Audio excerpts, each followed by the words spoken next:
Welcome back to the Real Estate 401k Show. I'm your host, Mike Weinstein, alongside Justin Frederick and Ryan Gerdes. That's right. Dude, good job remembering. Yeah. I'm We're giddy. off to a great start. I'm giddy right now. I mean, Yeah. we are in our brand new studio. Mm-hmm. Let's just call it Studio B because it sounds like official, right? Yeah. A V2. Yeah, Studio, V2. Studio V2. So, and just, in full disclosure, this is a work in progress. We threw this together, meaning Ryan threw this together in the last couple days. Good job, Ryan. well, I had ideas, and then I was just like, that's not going to work. That's not working out. But I think I nailed it because I wanted to get something that personifies each one of us kind of in order. And so, the angry peckers over there, the folded flag. You are an angry yeah, pecker. you are. Yeah. I feel like this is just incredible. As soon as I walked in, I was like, wow. Ran into that artwork, and I was just like, all right, I don't need to shop anymore. No, I think Justin and I, we're going to go out this week, and we're going to pick out something for your persona. Yeah, right. Yeah, we should. Yeah, we should. come up with some I ideas. think the whiskey barrel helps my persona pretty And good. see, this is I'm kind of jealous because I wanted to be on that. This is my So you normal could reach side, over and- but I want to be by the barrel. I want to be by the booze. Well, I know, but whenever we get you too much booze on the podcast, you start slurring words. It's true.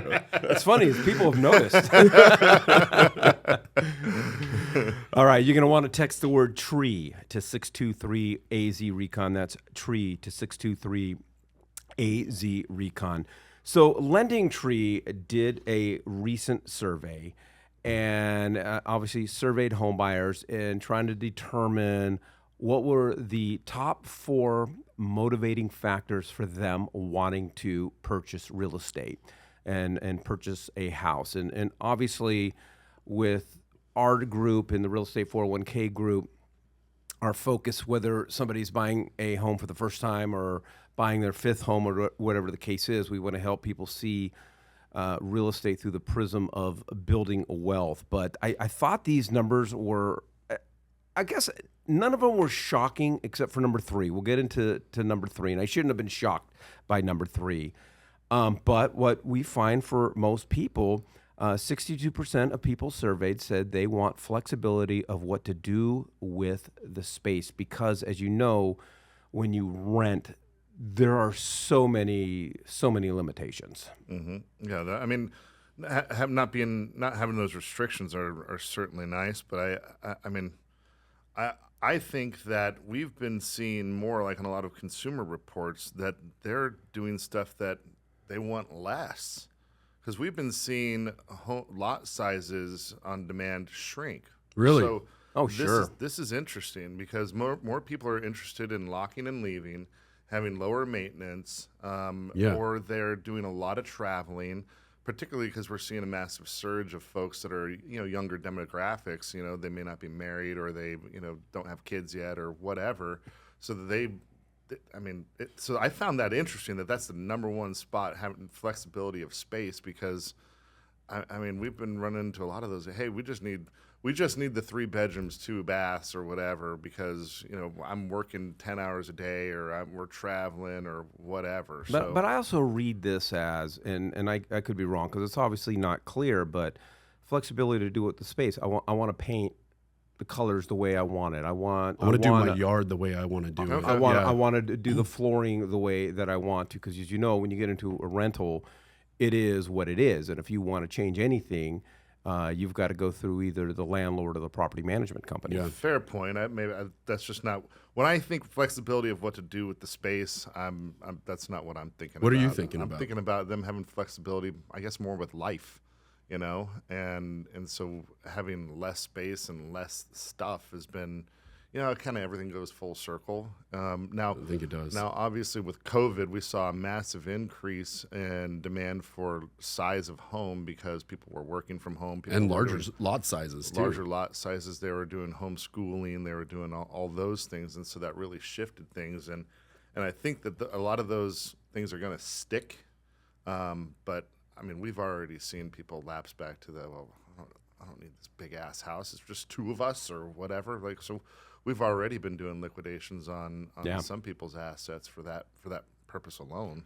Well, the second one, so 62% of people, it was about flexibility of what to do with the space. 61% And I love this. I love this one too. But it's all about stability. One of the challenges with being in a rental is you could get asked to leave at the end of the lease. There is no guarantee. So if you sign a 12-month lease, there's no guarantee you get to extend another 12 months. And if you do get to extend another 12 months, how much is it going to cost? How much is it going to cost? Right. Rent's going to go up. So a lot of people are looking for home ownership as a peace of mind, as stability. I can put some roots down. Yeah.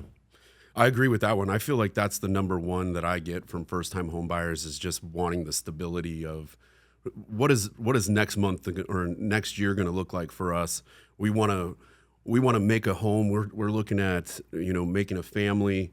We want to keep that stable for new children coming in and new pieces of our family. You and Sabrina should have another child. We can't. Okay. Thank God. Three's a lot. Once you get past 2, you're just like, man, you got to be a little crazy to go to 3. Well, then you have to have a middle child that nobody cares about, right? You know what I mean? So you have to have one that's like the the trailblazer, and then the one that gets to reap all the benefits, kind of like my brother and I. But so I mean, it's 61%, so it's only 1 point away from flexibility, which kind of leads me to think like, okay, who did this survey? Because 62 plus 61 plus 49 plus 42 equals a hell of a lot more than 100. Well, yeah. And there's Ryan throwing down his math skills. No, but I just think there was a list of questions, and you checked the box of, is this important for you, or is this not important for you? And gotcha. And okay. So 39% said stability, screw it. Yeah. So that tracks then. So stability, I mean, who doesn't want to be able to know what's going to happen next year and 5-10 years from now? You get to kind of choose your own fate. Do you remember the first night in the first home that you ever purchased, where you went to bed or you walked in and this bitch is mine? Yeah. Right? I was so proud. To walk in there. We slept with nothing in the house. It was just that cool to me. Yeah, I don't remember shit, man. I probably got You were drinking. I was like 21 years old when we bought our first house, 22 years old, and I was probably so pumped that we just decided went out and celebrated. Yeah, but I know that we, to start off, we had a mattress on the floor, and then we had some bullshit makeshift dining room table, and then some couch that was handed down from. Yeah, I had all hand me down. That's what I had too. Yeah. So I mean, look what we've done, fellas. I know, and it's cool. I remember my first night. I think I've shared this story. It was so foreign to me because I had spent all of my adulthood when I moved out of college renting apartments or renting rooms from people, and I just remember laying there. I was waiting for the SWAT team to barge in and remove me because I'm like, I shouldn't be a homeowner. I mean, this is crazy. It is crazy because it's the greatest. But it's one of the greatest feelings and one of the greatest feelings of satisfaction that you can have, because not only do you have the stability, this is my house, and for us now, I'm on the path to building wealth, and I wish I was on that path when I bought my first house. 100%. I was just looking to buy a house. Yeah, that bitch would be paid off by now. I'd be passive incoming, a couple grand a month off of that what thing. Were you thinking? It was like 1,100 square foot. I think we bought it for like $92,000 or something ridiculous like that, and then sold it for $250,000. And I remember thinking, I've made it. My ship came in. Mine was completely the opposite. Really? Bought it for $225,000, sold it for $124,000. Well, it's a good thing you're on a wealth building podcast. No, so you were a victim of the Great Recession then. Oh yeah, well that's part of the reason why I'm in this business. I won't look. Like I know what I bought it for, and I know what I sold it for. I won't look because I don't want to know how much money I've left on the table. I have moved on, and I have 6 of them. I wish I had us guys, 20 years ago, just helping me learn how real estate works, how money works, and how to create wealth. And we want to give you that opportunity, whether you are looking to buy a home yourself, whether you're wanting someone to sit down with your children or your grandchildren and explain how real estate works. We'd love to have that conversation with you. All you got to do is text the word TREE to 623-AZ-RECON. That's TREE to 623-AZ-RECON.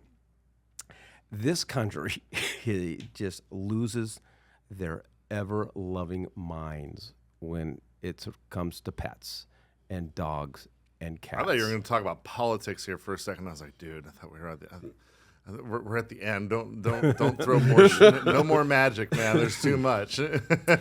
No, so 49% of people who say that having no rules regarding pets is something that is important to them. I used to be one of the biggest dog lovers in the world, and I love dogs and so forth, but I've got 3, and one of them, he's 6 months, and it started out well. Now he's eating everything. It's just, dude, and it's not even like eating shoes. It's my damn food. He's gotten steaks. The other night, he treated himself to crumble cookies. Why not? Right. You know, Why not? We didn't push. Smells back. delicious. We didn't push it back far enough. But this is a big thing for people because, you know, for those that, you know, like dogs like, you know, Rottweilers, Pit Bulls, Doberman Pinschers and so forth, whether you agree or you don't agree, I'm not going to get into it. Some landlords don't like them. But they've been classified as more aggressive dogs. And it's not even that, you know, and as a landlord, you know, I don't blame them.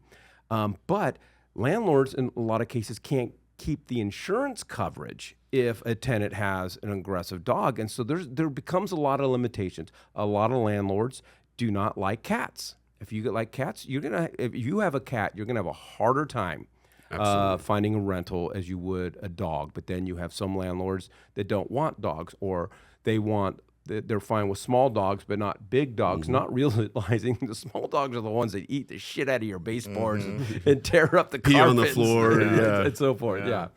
I saw someone who decided that they were going to buy a pet raccoon, and that probably was I mean, it looked like they got their home broken into every single day that they came home. But I don't even know what you would do with a raccoon. I think it'd be cool. Yeah, well, so one of our rental properties, a raccoon. I know I'm going off a little bit here, but there's a stray rat, or not stray, I don't know, wild raccoon that's poking around one of our houses, and so we hired this company to come over there and trap it so that they can release it out in the wild or wherever they go, wherever they take it. And my brother-in-law, like, you should have seen his face light up. He's like, oh boy, I need some for Thanksgiving dinner. He said, Michelle, would you mind if we had a pet raccoon? I was like, dude, you fucking nuts, dude. Like, dude, I am never. He was all about it. He was 100% in at that point. Like, you should have. He didn't no thinking about Yeah, it. he Just thought like, it let's was go. Christmas. Yeah.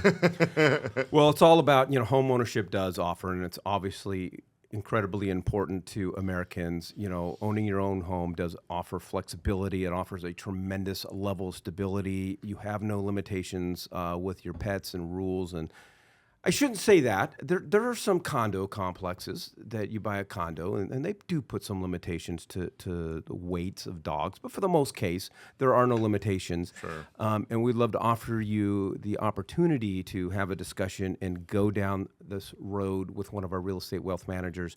All you got to do is text the word TREE to 623-AZ-RECON. That's TREE to 623-AZ-RECON. Okay, so our favorite. I don't know.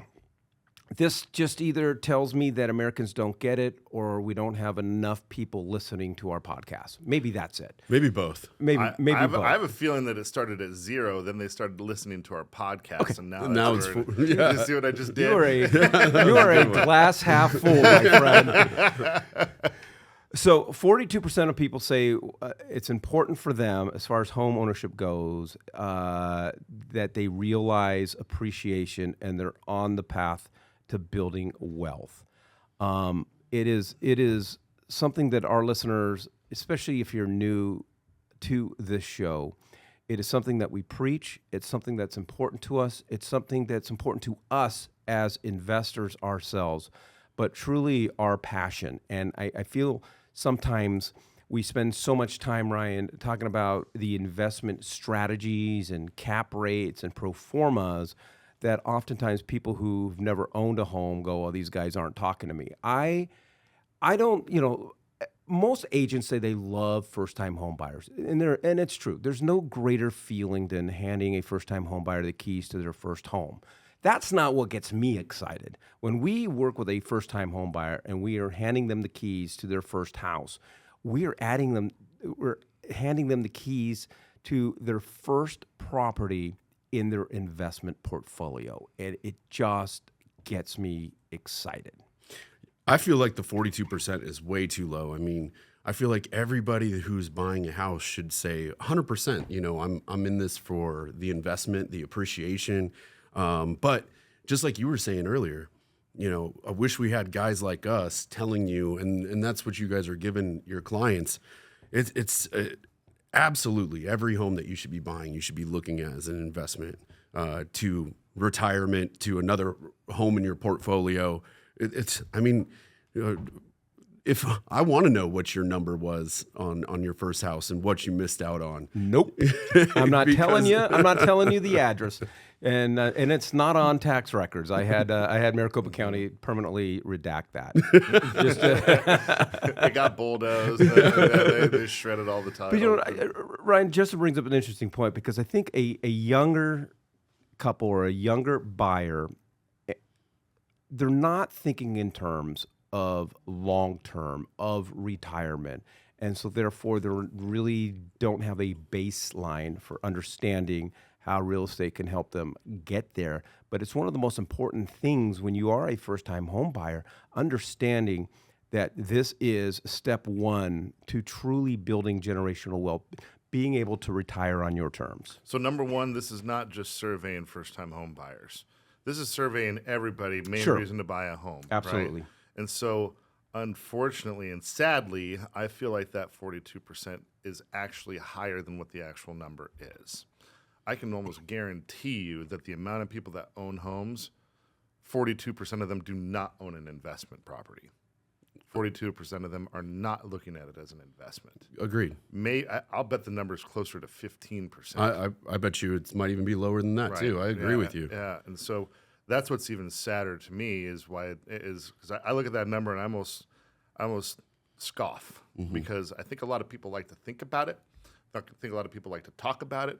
Nobody likes to actually do it because they've been groomed since day one to make lateral movements. So you work your ass off, you claw, you do whatever you can to buy your first home. And then after that, you know, the big fight's over, because from there, whatever equity you've built, you can sell and liquidate and then go buy the next one and then rinse, repeat. And as you grow professionally or as you mature personally or whatever, you're going to scale up, or you're going to scale proportionally to wherever you are in your world, and that's that. Then one day you wake up and you can no longer work, and then you put in a nursing home, and then you get on to the next generation. So I think that education and awareness, I mean, we obviously, we're always trying to provide that to anyone who's tuning in, but I think just lack balls, man. Yeah. You know, like, grow a pair, and just, especially if you're in your 30s or 40s, you still have time.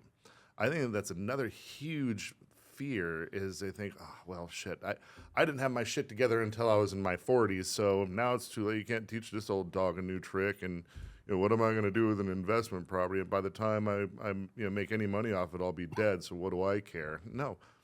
There's strategies and tactics that you can use if you're approaching it like a business to see some pretty quick wealth building and create that generation below you and below them that are going to reap those benefits. So I think that, you know, compounded between those, you know, those few elements, we could really combat that, and hopefully we're doing our part. Yeah. I don't know what the big fuss is. I'm excited about the prospect of being in a nursing home one day. Brother, you ain't that far. Dude, it's going to be just like in college, and you can do whatever you want, and then you get away with it. Sponge baths. He's just old. And food all day long, cooked for you. There's always a high percentage of STDs. I mean, I'm just telling you. Oh, Mike. All right. You Never mind, dude. You're welcome for not saying what I was about to say. All righty. Well, Let's talk about the eighth wonder of the world is compound interest, according to Albert Einstein over here. I'm going to one-up him. The eighth wonder of the world is amortized interest. And I think that, we've talked about it before. It even took me a while to grasp, even after being in the business for a couple of years, the difference of how interest is accrued and accumulated. And it's so funny because we see so many people angry about different fees or different costs and this and that.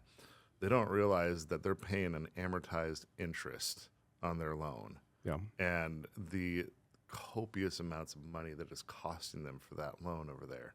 So I guess just to end on what my thought process is with all of this is to focus on the value. Whenever you're getting confronted with some of these costs, or whenever you're getting confronted with some of these fears about owning an investment property, or even just buying a property, period, just know that there's so much value if you're approaching it like a business, and there's so much that you Glasses can do half with full. it. Right. So cool. I'll let you end it, Mike. All right. Well, there you have it. We would love to have a real estate wealth building mastermind or school session with you. Talk about our philosophies. Talk about our strategies. How to assess what's going on in the market and how to take advantage of opportunities. Whether you're a first-time home buyer, second-time home buyer, or you own 100 doors, we'd love to have that conversation with you. All you got to do is text the word TREE to 623-AZ-RECON. That's TREE to 623-AZ-RECON.